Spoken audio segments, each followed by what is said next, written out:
श्रावण महिना सुरू झाला की पहिला सण येतो, तो म्हणजेच नागपंचमी. नमस्कार, सुहानीज किचनमध्ये आपले स्वागत आहे. आज आपण नागपंचमी स्पेशल नैवेद्यासाठी उकडीच्या करंज्या पाहणार आहोत. तर याला काही भागामध्ये करंज्या बोलले जाते, नेवऱ्या बोलले जाते, तसेच कानोले सुद्धा बोलले जाते. लगेचच रेसिपीला सुरुवात करूया. तर सर्वात प्रथम आपल्याला सारण तयार करून घ्यायचे आहे. त्यासाठी गॅसवरती कढई गरम करायला ठेवली. त्यामध्ये 1 चमचा तूप घालून घ्यायचे. तूप व्यवस्थित गरम झाले की यामध्ये अर्धा ते 1 चमचा खसखस घालून घ्यायची. खसखस व्यवस्थित परतून घ्यायची तुपामध्ये. त्यानंतर यामध्ये घालायचं आहे 1 वाटी खवलेले ओले खोबरे.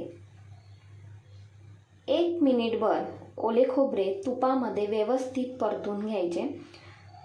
त्यानंतर यामध्ये अर्धी वाटी गूळ घालून घ्यायचा. गूळ व्यवस्थित खोबऱ्यामध्ये एकजीव करून घ्यायचा. जसजसे आपण परतत जाऊ तसा गूळ आहे तो वितळला जातो आणि आपले सारण आहे ते ओलसर व्हायला सुरुवात होते. तर 1 मिनिटभर परतलं हे छान असे परतून घ्यायचे. त्यानंतर यामध्ये चवीनुसार मीठ घालून घेते. तर पाव चम्मचपेक्षा कमी थोडेसे मीठ घालून घ्यायचे. पाव चमचा वेलची पावडर घालून घ्यायची आणि हे परतला व्यवस्थित एकजीव करून घ्यायचे. तर आपले इथे सारण तयार झालेले आहे. लगेचच बाजूला ठेवूया. उकड काढायची आहे. त्यासाठी कढईमध्ये 2 वाटी पाणी घ्यायचे. त्यामध्ये पाव चमचा मीठ घालून घ्यायचे. पाव चमचा तूप घालायचे. तुपाऐवजी तुम्ही तेल वापरलात तरी सुद्धा चालेल, पण तूप वापरले की उकड आहे ती छान तयार होते. 1 चमचा दूध घालून घ्यायचे. दूध जरूर घाला, म्हणजे आपली उकड पांढरी शुभ्र तयार होते. पाण्याला व्यवस्थित उकळी काढून घ्यायची. व्यवस्थित उकळी आल्यानंतरच यामध्ये आपल्याला तांदूळची पिठी घालून घ्यायची आहे. तर ही तांदूळची पिठी आपण तयार केलेली आहे घरीच. तर एका हाताने पिठी घालायची आणि एका हाताने चम्मचने व्यवस्थित हे एकजीव करत जायचे आहे.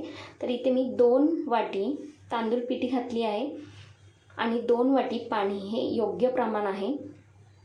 व्यवस्थित हे एकजीव करायचं आहे. छान असं एकजीव करून घेतल्यानंतर यावरती झाकण ठेवायचे 2 ते 3 मिनिटासाठी. गॅसचा फ्लेम मंदच ठेवला होता.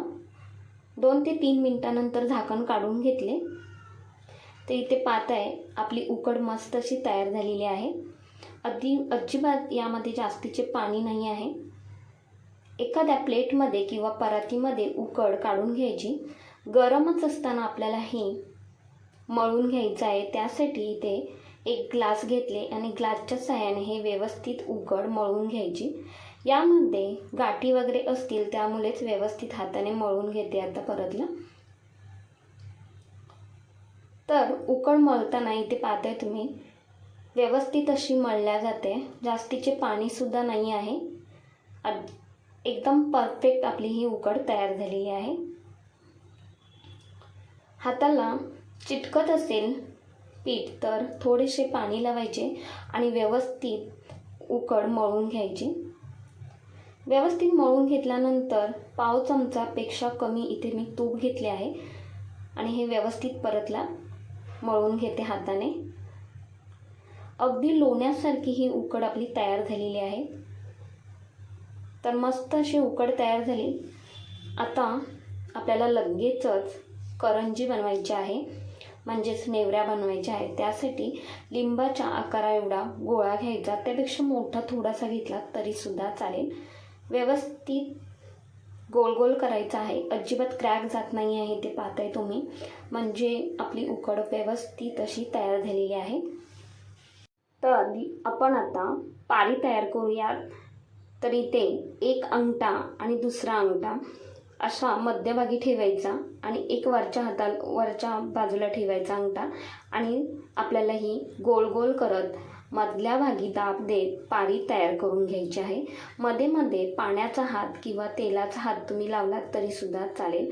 आणि मस्त अशी ही पारी आपली तयार करून घेतलेली आहे. तर तुम्हाला अशा पद्धतीने पारी जमत नसेल हाताने तयार करता तर तुम्ही लाटून घेतला तरीसुद्धा चालणार आहे. 1 ते 1.5 चमचा मध्यभागी पारीच्या बरोबर सारण घालून घ्यायचे आणि पारी दुमडून घ्यायची. त्यानंतर बोटाच्या साहाय्याने व्यवस्थित पारी बंद करून घ्यायची आहे. जसे व्हिडिओमध्ये दाखवते त्या पद्धतीने पारी व्यवस्थित अशी बंद करून घ्यायची, म्हणजे आतमधले जे सारण आहे ते अजिबात बाहेर येणार नाही.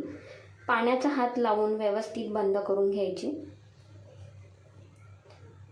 तर तेलाचा इथे वापर अजिबात करायचा नाही. पारी बंद करण्यासाठी पाण्याचा हात लावून व्यवस्थित बंद करून घेतली. आता इथे लगेचच आपल्याला मुरट पाडून घ्यायची आहे. तुम्हाला जमत असेल तर पाडा, नाही पाडलात तरीसुद्धा चालेल, पण माझ्या पद्धतीने अगदी साध्या आणि सोप्या पद्धतीने मुरट पाडून घ्या. तर अशा पद्धतीने तुम्ही ही नागपंचमी स्पेशल नैवेद्यासाठी नेवऱ्या नक्कीच बनवा. तर तुमच्या भागामध्ये याला काय बोलतात ते सुद्धा मला कमेंट्समध्ये नक्कीच कळवा.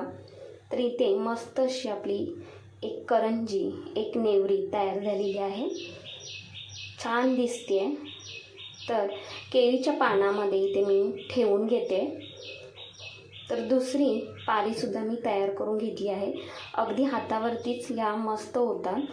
आणि तुम्हाला खरंच जमत नसतील तर तुम्ही खरंच लाटून घ्या. आणि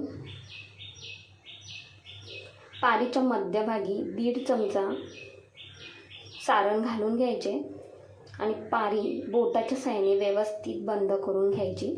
व्यवस्थित बंद करून घेतल्यानंतर लगेचच मुरट पाडून घ्यायची आहे. मुरट पाडणं सोपं आहे, अगदी इझिली ही पाडल्या जाते. थोडेसे हाताला पाणी लावून घ्यायचे आणि मुरट पाडत जायची. अगदीच हाताला पीठ लागत असेल, उकड लागत असेल तर थोडे थोडे पाणी लावायचे आणि मुरट व्यवस्थित अशी पाडून घ्यायची. सराव केल्याने ही मुरट पाडता येते. खूपच मस्त अशी दिसत आहे ही दुसरीसुद्धा आपली करंजी. तर अशाच पद्धतीने इथे मी 7 ते 8 करंज्या बनवून घेतल्या आहेत. तर चालणीवरतीच केळीचे पान ठेवून घेतले आणि त्यावरतीच करंज्या ठेवून घेतल्या. तर आता हे आपल्याला उकळून घ्यायचे आहेत. त्यासाठीच गॅसवरती कढईमध्ये पाणी गरम करायला ठेवले आहे आणि करंजीवरती मी एक केशरची काडीसुद्धा ठेवली आहे, म्हणजेच करंजी दिसायला खूप सुंदर दिसेल. यावरती झाकण ठेवायचे आणि 15 ते 20 मिनिट फक्त आपल्याला करंजी वाफवून घ्यायची आहे. पहा, 15 ते 20 मिनिटानंतर आपली मस्त अशी करंजी तयार झालेली आहे. सुगंध म्हणाल तर 1 नंबर येतो या करंजीचा आणि दिसायला सुद्धा खूप सुंदर दिसत आहेत या करंज्या. अगदी साध्या आणि सोप्या पद्धतीने मी तुम्हाला दाखवलेली आहे ही रेसिपी, त्यामुळे अजिबात व्हिडिओ स्किप करू नका. तर आता मी थंड झाल्यानंतर तुम्हाला दाखवते. किती सुंदर रंग आला आहे ते पाहताय केशरचा आणि दिसायला सुद्धा ही करंजी सुंदरच दिसते. चवीला म्हणाल तर जबरदस्त. तर नैवेद्यासाठी अशा पद्धतीने उकडीच्या करंज्या, नेवऱ्या, तसेच त्याला कानोलीसुद्धा बोलले जाते, तर नक्कीच बनवा. तर इथे मी एका प्लेटमध्ये करंज्या सर्व करून घेतल्या आहेत. तर यातली एक करंजी तुम्हाला मी फोडूनसुद्धा दाखवणार आहे, कट करून दाखवते. खरंच खूपच मस्त. यातली एक करंजी आपण कट करून घेऊया. मस्त अशी मऊ आणि लुसलुशीत, तोंडात टाकताच विरघळेल अशी ही करंजी आपली तयार झालेली आहे. खरंच तुम्हाला ही रेसिपी आवडली असेल तर एक लाईक, शेअर, हाईप तसेच सुहान्स किचनला सबस्क्राईब करायला विसरू नका. धन्यवाद.